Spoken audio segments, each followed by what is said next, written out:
Yo, what's good YouTube? It's your boy Vlxnee 2 times, aka Third Eye Vlxnee, back in the building. Feel me? And today y'all we finna be reacting to this CJ So Cool interview where he reveals how he was starved by his foster care parents. By his white parents, let me rephrase that.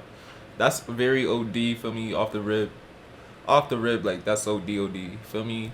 I don't know why I just said that twice, but it's OD, bro. That's why I said it twice. Fuck it. That's like, how can you starve a kid, bro? That ass. What time is it too?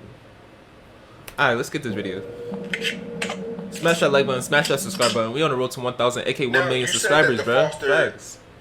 Share with a friend, bro. Explain how it didn't work. Well, it was a lot to do with what I would like to call racism. The people that were raising us in the foster care, it was more so a check. So it was me and my little brother. They were more concerned with getting paid versus taking care of us. And then when the social worker would come, I couldn't hold back. I've always been the same person. I'll just tell the truth. When they would ask me, I would already be coached by the foster parent. Say this, say this, say this. Don't say the truth. And then when they would come, the social workers, I just let it all out. We're getting treated so wrong. I haven't ate today, whatever it was. I would just let them know. The roof is raining in my food. Like, I remember everything in detail. It was horrible that the social workers took us out of this. Like, that ass. Like, his story, bro, it's just whenever you have like so much pain in your shit, you're bound to be successful, bro. That ass. They contacted my That's OD, and I don't wish that upon nobody, feel me? But that's just that's different. Like, you doing that just for money? You starving kids for money, bro? Like, I don't know how that can't sit right with a nigga. Like, I don't know how that sits right with a nigga. I mean, like, that ass. You rather do a kid dirty for money, bro? Like, it's never that deep. Family, and that's how my grandmother adopted us. Okay, so there were days they would starve you. Starve ain't the word. I remember the only entree we had. The entree was the ABC spaghetti, oodles and noodle, whatever you call it, right out the what do you call it, Chef Boyardee can. We ate that so much, I was literally eating metal out the cans because we was eating it out the can. So that was so horrible. That's why I treat my kids and my girls' kids the way I treat them, because I already been through it, where people are only concerned about a check and not about the well-being of the child. So seeing all that, it was like, okay, not only am I going to make myself professional, but I'm going to be the best dad, best stepdad I could possibly be. So that's where all that came from. The way I was raised, the way I was brought up, it all tied into who I became. You recently just said that's real, bro. Your mom was on drugs, heavy on drugs. Heavy. She missed my whole life. And literally, I'm not making this up. My mom, okay, let me say, my mom, she was in Las Vegas when we were in Gary, getting taken care of by my grandmother, which is her mother. And she was doing her thing, scamming, whatever she could do, counterfeit money, stealing from the store. She was lit. Then she got caught, then she went to prison. We never seen her before the prison, but we definitely didn't see her after. So now that I became this person, my mom came back into my life, I'm seeing these so-called leeches. You know, I don't want to talk bad on my mom. She still was my biological mother, but I will tell it to her face. I feel some type of way now. You weren't there. I had to grow up this way because you weren't there.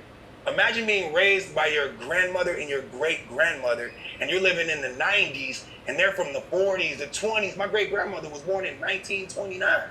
So I was being raised under a whole other genre. I would go to school in elementary. I'm singing the Temptations. Everybody's singing Biggie and Tupac. I didn't even know who the freak Tupac was. Tupac, Biggie. I got sunshine on a cloudy day. I was at school on my knees singing to every girl. So I was raised this way, and it's like I was the kid with the tight pants on, with the ashy elbows. I didn't have the drip, because what was drip? My grandmother didn't care about the 90s swag. Hey, bro, that's so real, bro. I'm not gonna lie. I didn't know about football until high school. Where I could wear all those things that everybody else, Jordans. What? I had my LA gears on, or whatever Payless was selling. So I literally went through it. I mean, but I'm not ashamed to talk about it. Obviously, I'm going to be open with you guys, because a lot of people that see me now, they don't see any of my past. So they call me a flexer, and I do too much, and I stunt too much, and I'm flexing on my fans, but they don't understand the upcoming. When someone comes from absolutely nothing, the bottom, and they get anything, they're going to be ecstatic about that, and that's me. I'm excited about my fame, my success. I made over $10 million just making myself a YouTuber. No one came up to me and said, you should be a YouTuber, here's a check. I just started making videos, posting videos, and then went up from there. Actually, my little brother Jinx, he put me onto that. I don't mean to jump too far ahead in my life because obviously there's a lot of steps. Yeah. But before I became a YouTuber, my little brother, his name is Jinx, he already had a YouTube. He moved in my house, and I would hear him in the room. He would be so excited, screaming, yelling, laughing, but I didn't care because I was a dealer.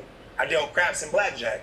So when I came from Gary, well, while in Gary as an adult, after the military was over, I got the trade of card dealing. So I dealt blackjack, excellent dealer, and then I learned craps, excellent dealer, and then all of the employees was telling me, you and your energy, you belong in Las Vegas. You belong in the mecca of gambling because you are not regular. So my whole life, everyone told me you're not regular. And the only reason why I wasn't regular is because of the way I was brought up. I didn't want to go back to that. So I knew that being regular would probably keep me in that poverty situation. So I had to be outlandish with everything. So that's how I am. I'm still like that today. So I moved from Gary with that experience of being a dealer, went to Las Vegas, landed a job at Caesars Flamingo so fast that my family couldn't believe it. Now I went from making $12 an hour to $40 an hour. Now I'm really feeling myself. So now that's when my Instagram came and I'm on there flexing. I didn't have a YouTube yet. So the way people see me now, I've always been like this. As soon as I got a taste of that money, I had to be like that. Right. So at what age did you realize that your mom, it wasn't normal? I think I didn't care until she came back into my life. Because where I'm from, this story I'm telling is the norm. I'm not the only one whose mom was on drugs. I'm not the only one whose father died in prison. It was so normalized that I didn't even really think about it until she came back. When she came back, it was 2015. I'm killing it on YouTube, and she popped up. She came to my house in Las Vegas, and I opened arms. I extended my invitation, come on in. I gave her the lifestyle that I was experiencing, and that's when I realized, I said, okay, I feel used because you weren't there for me. And her excuse was, I had a problem, I had an issue. She was honest, but that's not a good enough excuse because I'm not gonna be there telling my kids 20 years later, oh, I had an issue, I had a problem. I'm gonna be telling them why I'm so successful because it was them. I look at my kids and say I have to do better because I'm not gonna be like my mom. So really, I owe everything to my mom. I would say my dad, but he's already freaking dead.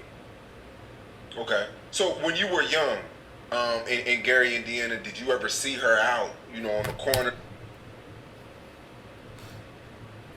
She didn't.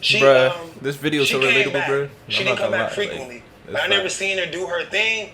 But you don't have to see it because being that kid that I was, I'm always in the neighborhood walking around. People would tell me. Grown-ups would come up to me like, man, your mama, man, and I would just be like, wow, you gonna tell me this about my mom? And it began to get on my brain and on my heart. And then, like I said, I just pushed it away. That's my mom's decision. She's a grown woman. I'm already grown. I live with my grandmother, my great-grandmother. They've already raised me. They gave me the foundation that she was supposed to give me.